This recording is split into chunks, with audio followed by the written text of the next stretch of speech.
In this video, we're going to be looking at the differentiation rules, and I'll go over some examples as well. And these are just the major beginning ones. So let's get started. The first rule that I can think of, and this is probably the first few rules that you'll ever learn when you're doing calculus, is if I have the derivative of some constant with respect to x, that is just equal to 0. The derivative of all constants is always 0. So for example, let's say I wanted to differentiate y equals to 7.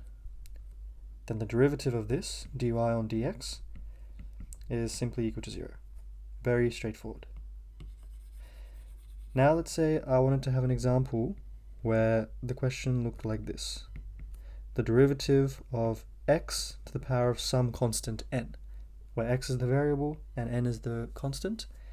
Then the derivative is you just bring the constant to the front of the equation, so n, and then it becomes x to the power of n minus 1. This is known as the power rule. So power rule. It says if you have an expression like this, bring the power to the front, minus 1 from the power.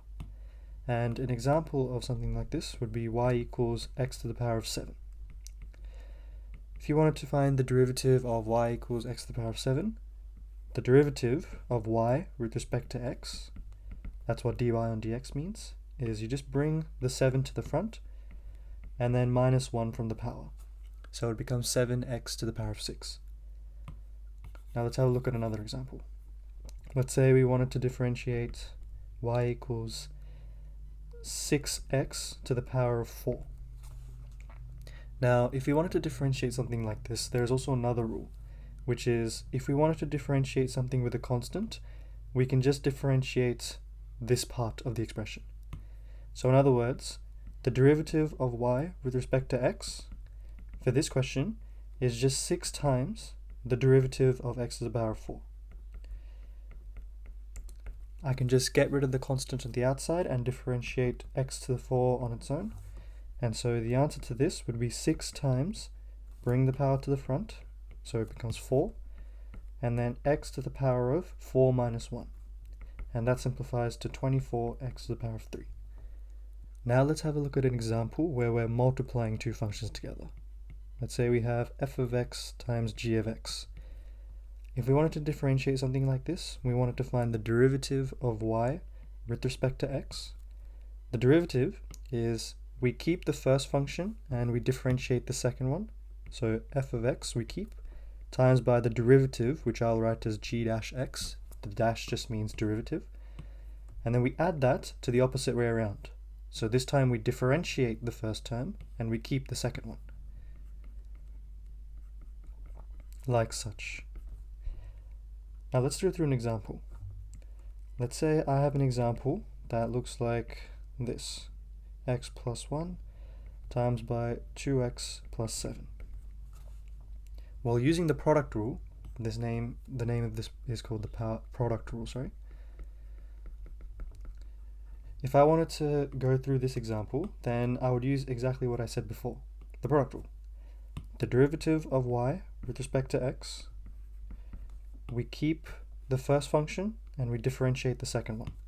So it's going to equal to x plus 1, and then the derivative of 2x plus 7, we just differentiate each of these separately. So the derivative of 7 is 0, and the derivative of 2x you can think of as 2x to the power of 1, and the derivative of that is just 2. Then we do the other way around. Derivative of x is just 1, and the derivative of any constant is 0. So this just becomes 1 times 2x plus 7. So my final answer is 2x plus 1 plus 2x plus 7. And that's how you use the product rule.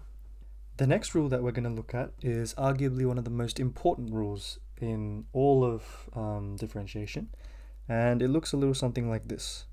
Let's say we wanted to differentiate a function and that whole function is raised to some power, like this. Then I can use the power rule and I can just differentiate it as normal. So I can bring the power to the front and that becomes n, and then keep this bit and just minus 1 from the power. However, the whole reason this is called the chain rule is because we don't have just a single constant here. Remember before when we had y equals x to the power of 6, the derivative was just bring the power to the front and minus 1? That's because we had just one variable here. We had just x. So now if we have something that's a little bit more complicated than x, we also have to times by the derivative of f. So that's the chain rule. Let's have a look at an example of one. So let's say I wanted to differentiate y equals 2x take 3 to the power of 6. Well, I can use the power rule and differentiate it like I normally would. So if I use the power rule, this is simply just 6, because I brought the power to the front. 6 times 2x take 3, and then minus 1 from the power, it becomes the power of 5. But now, because I have 2x take 3 instead of just x take 3, I have to times by the derivative of the inside. And the derivative of the inside is just 2. And this simplifies down to 12 times 2x take 3 to the power of 5. And that is how I would differentiate using the chain rule. So we had a look at the product rule before. But what about an example where instead of multiplying two functions, we're dividing two functions? A lot of people will struggle with this rule, but trust me, there's a very easy way to remember it. The first step in using the quotient rule is you just copy down the denominator, g of x, to the top and the bottom. So g of x here and g of x here. The next thing you do is you just square the denominator. Now on the numerator, it's just going to be the product rule, except without the plus. So what do I mean by that? In the product rule, we keep one function and times it by the derivative of the other. So I'm going to times by the derivative of f dash x. Then in product rule, we would do plus. But in quotient, we just do minus. So then minus the opposite, g dash x, f of x. That is the quotient rule. Let's have a look at an example.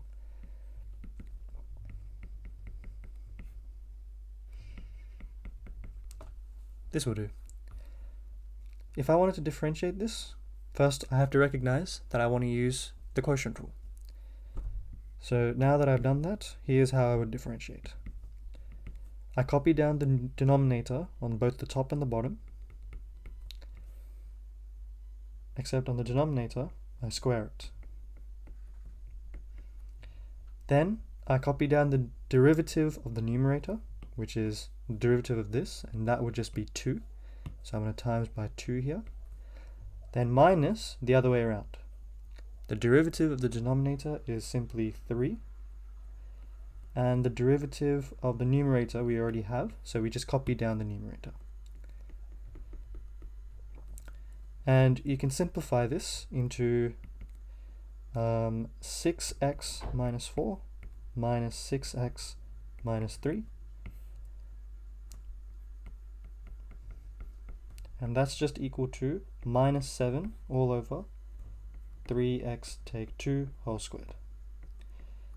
Now let's have a look at some trig derivatives. If I wanted to differentiate y equals to sine of x, this is equal to the cosine of x. If I wanted to differentiate the cosine of x, the derivative would just be minus sine of x. And if I wanted to differentiate the tangent of x, the derivative, it can be written in one of two ways. It can either be written as 1 over the cosine squared of x, or you can write it as secant squared x, sec squared x. And sec is the same as 1 over cos. So that's how you can write it here. But what happens if you have an example where you're not dealing with just the sign of a single variable? You're dealing with the sign of some internal function. And what I mean by that is, let's say, sine of x squared plus 1. Well, the way you would differentiate a function like this is you would differentiate it normally. So the derivative of this would simply be the cosine of f of x. But just like the chain rule, we just have to times by the derivative of the inside. So times f dash x. And it's the exact same with the cosine and the tangent. If I had a cosine of some function, the derivative would simply be the negative sine of f of x, and then we just have to times by the derivative of the inside. And lastly, for tangent, if I had y equals to the tangent of some function, the derivative would just be the exact same thing, but you guessed it, you have to times by the derivative.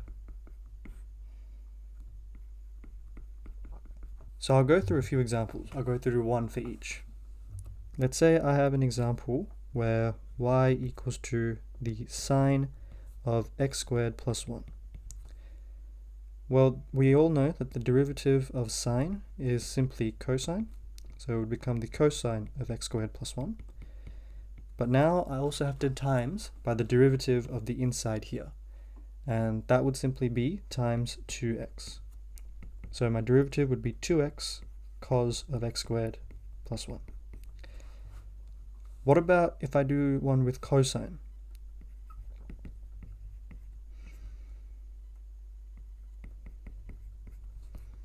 The exact same rule applies. You differentiate it like it's just cos, so this would just be minus sine times 3x takes 7. And then you just have to times by the derivative of the inside function here. And we know the derivative of 3x to the power of 1. We can just bring this to the front and then minus 1. So anything to the power of 0 is just 1. So you're just left with 3. And we know this just simplifies to minus 3 sine of 3x takes 7. And what about with tangent? Let's say we're doing the tan of 4x plus x squared. Well, we would do the same thing as before. We would say that the derivative is equal to 1 over the cosine squared of 4x plus x squared. But then we just have to times by the derivative of this. And the derivative of this is 4 plus 2x. And I can just replace this on the top here. Now let's have a look at some exponential differentiation. If I have y equals a constant to the power of some variable, let's say 2 to the power of x, well, the derivative of this is simply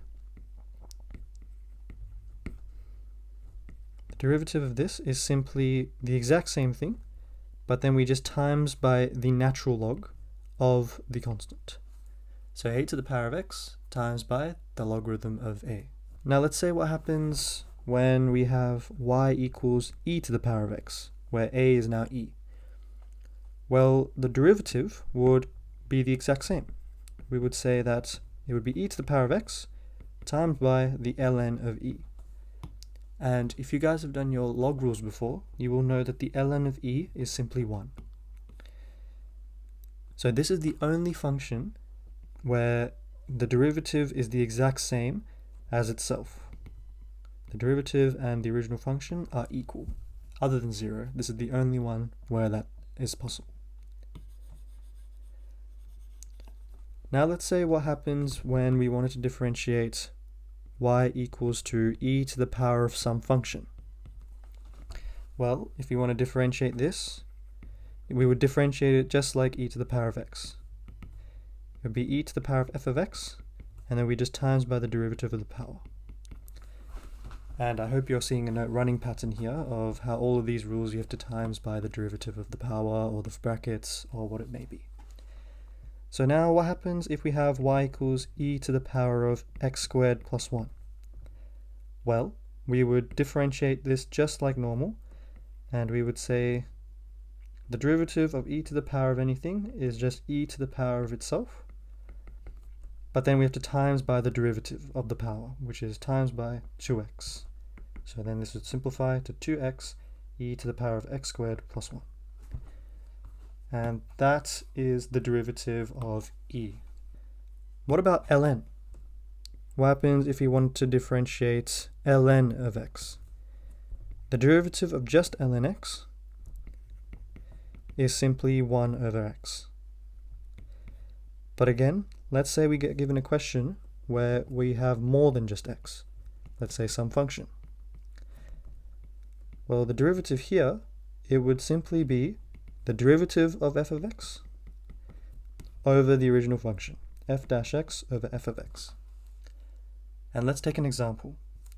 Let's say we're looking at y equals to ln of 2x plus x cubed.